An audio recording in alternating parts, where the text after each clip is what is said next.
Okay, picture this. You've got this colossal container ship, right? Millions in cargo, just sitting there, motionless, outside a busy port.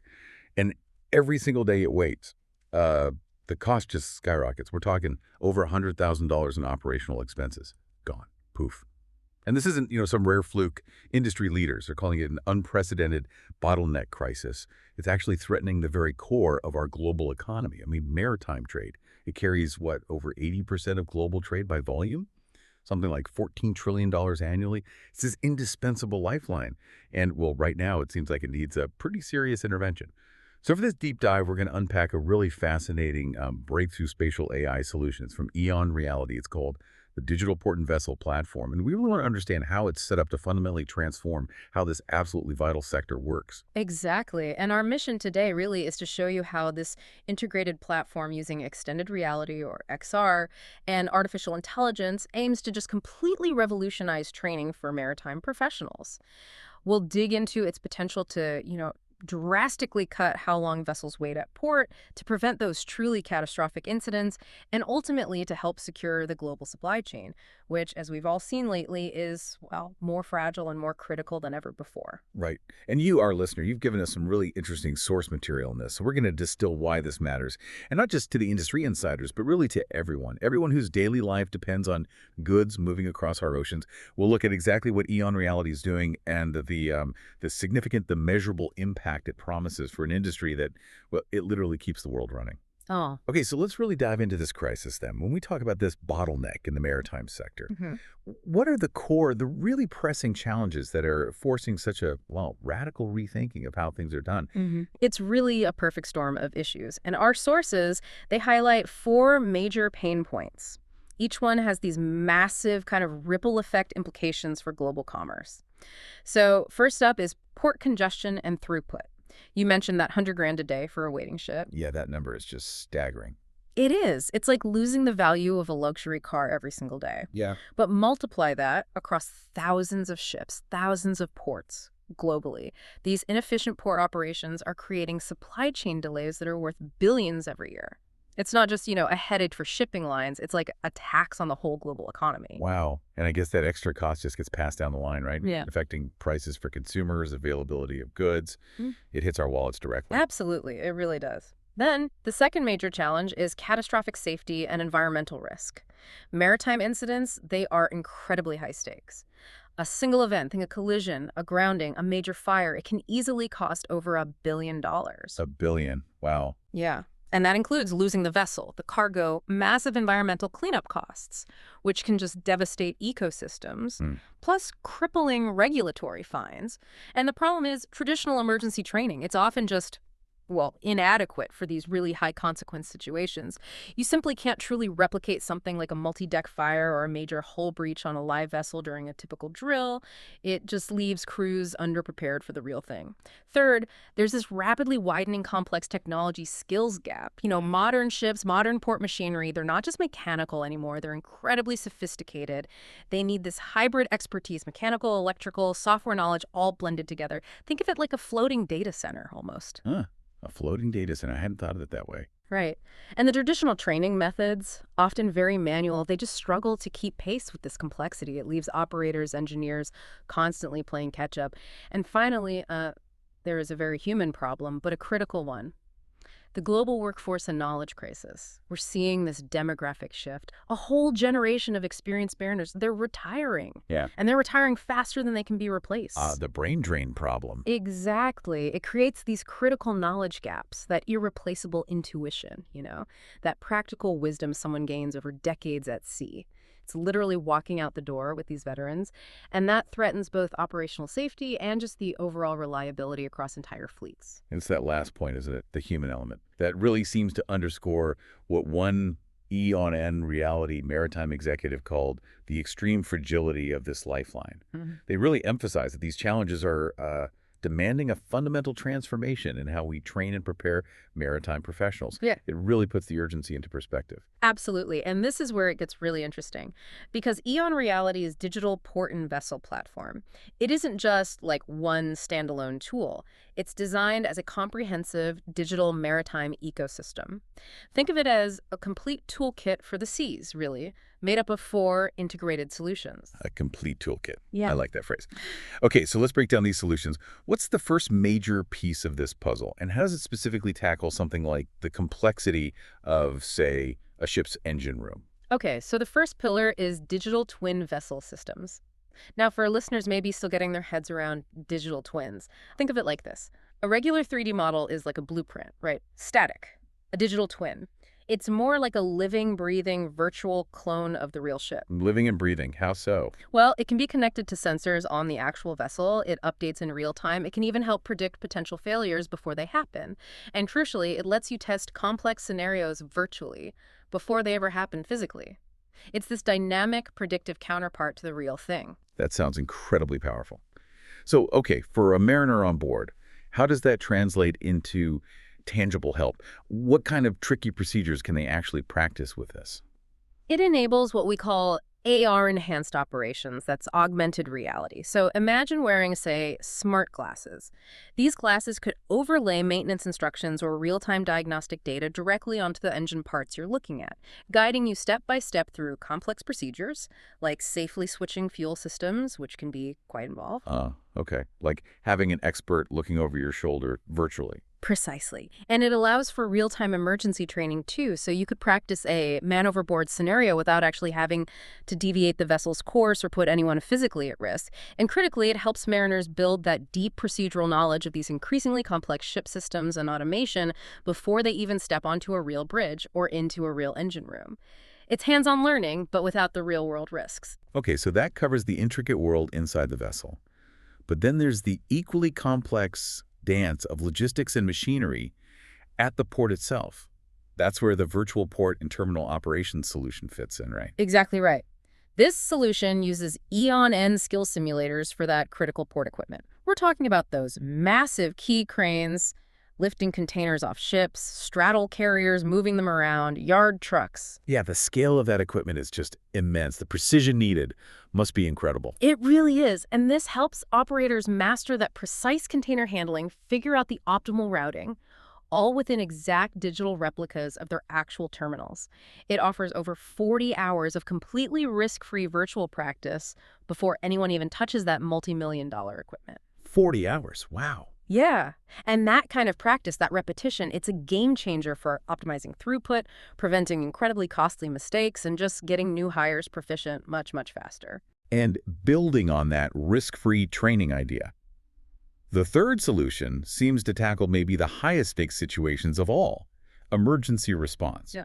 Tell us about the immersive emergency and safety drills. Right. These are genuinely transformative, I think. They use multi-user EON spatial meetings.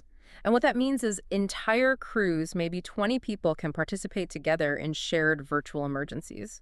So this isn't just one person alone with a headset. It's a fully coordinated team response happening within a shared digital environment. So you could run a full abandoned ship drill or practice fire suppression and flooding response Yeah. with the entire crew coordinating in that simulation. Yeah. I imagine that lets you really test communication protocols under stress, which must be so hard to do effectively in real life. And it helps crews meet and even exceed SOLAS compliance as the big international convention for maritime safety, right? Sets the global standards. Precisely. It allows them to practice that critical decision-making, the precise execution needed when, the lives and the vessel itself are on the line. It enhances crew confidence and competence in ways that traditional drills, well, they just can't match. Okay, and finally, maybe one of the most unique and vital solutions. It addresses that knowledge crisis we talked about earlier, the AI-powered knowledge capture from marine engineers. This sounds like it directly tackles that problem of invaluable experience just walking out the door when veterans retire. It truly does. This uses something EON calls Memory Vault. Yeah. And it's designed to capture the troubleshooting expertise of, let's say, a chief engineer with maybe 40-plus years of experience. We've all heard those stories, right? A veteran engineer retires, and weeks later, some really specific, obscure engine issue pops up, and only they have that intuition, that knack for fixing it. Right, the tribal knowledge that's so hard to document. So how does this system turn that intuition into something usable, like an interactive guide? Yeah, it essentially transforms that irreplaceable know-how into permanent, interactive, AI-powered diagnostic guides. And the really phenomenal part, this captured expertise can then be distributed fleet-wide across an entire shipping line. You're essentially building institutional knowledge that actually improves with every captured interaction, every new problem solved. So a junior engineer on a ship, maybe halfway across the world, could potentially tap into the collective wisdom of all the senior engineers, learn from decades of experience, on demand. Exactly. It's like having decades of experience available interactively right when you need it. It helps level up skills across the board. This all sounds incredibly impactful, truly. But let's talk brass tacks. Uh, What does it really mean for the bottom line and for overall safety? Can we quantify this? What does the before EON platform versus after really look like in terms of numbers? Okay, yeah, this is where the numbers become pretty undeniable.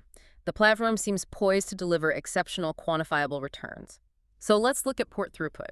Before the EON platform, training often meant limited hands-on practice, which is expensive, it's high risk. Right, you can't just let trainees loose on multi-million-dollar cranes without supervision. Exactly.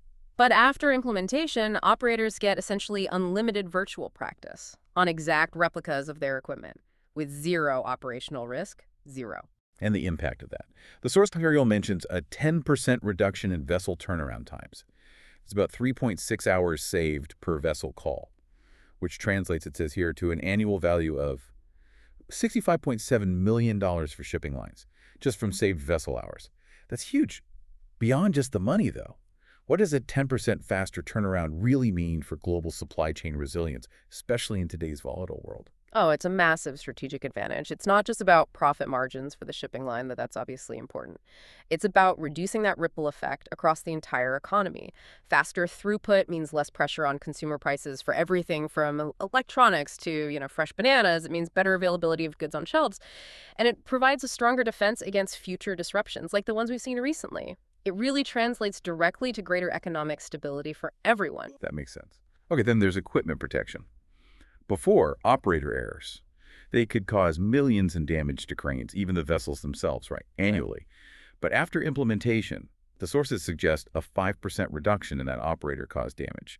Protecting assets like those $10 million plus key cranes, that's millions saved every year, simply by allowing risk-free skill mastery. Absolutely. And that 5% isn't just a number on a page. It means less downtime for critical equipment, which, again, feeds back into better port efficiency, avoiding more bottlenecks. It's fundamentally about protecting these enormous capital investments by having better prepared human operators. Okay, and shifting to safety enhancement. Traditional drills, you said, often basic. Maybe limited crew coordination, unrealistic scenarios sometimes. But after, you get these full-scale, multi-user emergency simulations, complete crew participation. The claim is this dramatically reduces incident probability and those potential billion-dollar costs we talked about, which must lead to significant insurance benefits and, well, preserving reputation, too. Yeah. It sounds like it built a whole new level of confidence and actual readiness. It absolutely does. It really moves safety training from just theoretical knowledge, reading manuals or basic drills, to ingrained muscle memory and seamless team coordination under simulated pressure. And while you can't really put a price on preventing human injury or, heaven forbid, loss of life, the platform also tangibly demonstrates how it preserves reputation and significantly reduces financial exposure from potential incidents. And finally, that knowledge transfer piece. Before, critical expertise was just lost. When veteran engineers retired, that brain drain was real. Now with the platform, potentially 40-plus years of hard-won experience is permanently preserved, embedded in these interactive AI systems, which reduces training costs, sure, but more importantly, it accelerates how quickly new engineers become competent. It feels less like a Band-Aid and more like a fundamental shift in managing institutional knowledge. It truly is. And if you connect all these dots, right, the faster throughput, the equipment protection, the enhanced safety, the knowledge preservation, what we're seeing here is a direct path to much better operational reliability across the board. Significantly improved capital efficiency because you're protecting assets better, and crucially, standardized skill consistency, even across multinational crews. Everyone gets trained to the same high standard using the same validated methods, regardless of where they trained initially. That really bolsters the entire industry. So, implementing something this transformative in an industry as, well, traditional and just vast as maritime, That must have its own unique set of challenges. Yeah. How is EON Reality actually approaching this rollout? How do they bring this technology to the maritime world and ensure it sticks, ensure smooth, lasting adoption? Yeah, it's certainly not a small undertaking. They're implementing this using a strategic four-phase approach, and they're prioritizing the highest impact areas first, which makes sense. So phase one, which they've marked as priority one, focuses squarely on port equipment operator training. This is all about boosting crane and vehicle efficiency to speed up terminal throughput. That gives you those immediate economic benefits we discussed. Right, show the value quickly. Exactly. Phase two, also a priority one, tackles vessel emergency response drills. This is about enhancing crew preparedness for the big ones: fire, flooding, abandoned ship scenarios. That's directly about saving lives and preventing those catastrophic losses. Okay, so those are the top priorities. What comes next? Then come the priority two phases. Phase three is marine engineering and engine room operations. The goal there is reducing equipment failure, improving overall vessel reliability, keeping things running smoothly, and phase four is bridge and navigation simulation. This aims to improve decision-making for the ship's officers, especially in complex or congested waters, reducing the risk of groundings and collisions. So this structured rollout allows them to demonstrate targeted impact and, importantly, proven ROI in one area before expanding more broadly. And it's not just about the tech itself, is it? It's about integrating it into the existing ecosystem. The source material mentions four key partnership models, things like working with port authorities, terminal operators, global shipping lines. How do these diverse partnerships specifically help EON and Reality navigate potential resistance or ensure this technology gets adopted smoothly and lasts across such a sprawling, complex industry? Oh, those partnerships are absolutely crucial. They're not just sales channels, they're fundamental to integration. For example, partnering with maritime academies and unions. That's about embedding this technology into the very fabric of how future mariners are trained. It ensures competency right from the start and helps secure long-term adoption as new generations come through.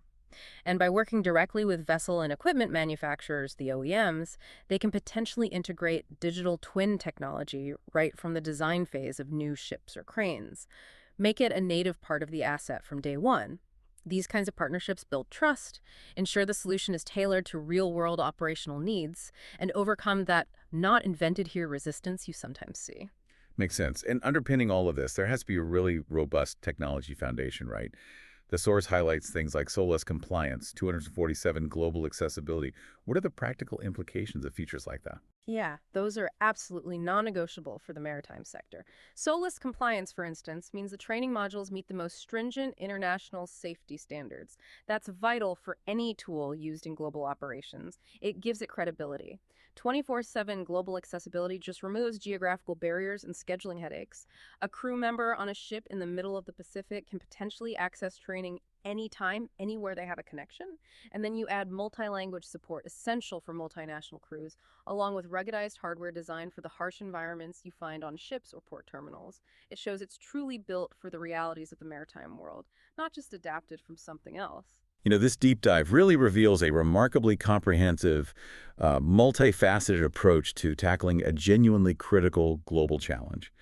We've seen how EON Reality's spatial AI platform seems to directly address what the source calls the skill and preparedness of the mariners and port workers who run our global supply chain.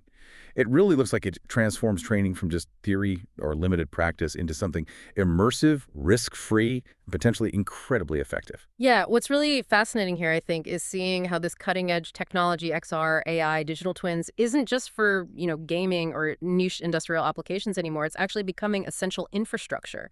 Infrastructure for global economic stability and for safety. The impact really extends far beyond just individual shipping companies or ports. It seems aimed at securing the very flow of international trade that, well, touches all of our lives every single day. Absolutely. And the source material urges industry leaders to really analyze the true cost of inefficiency, the hidden costs, and evaluate their current emergency readiness honestly.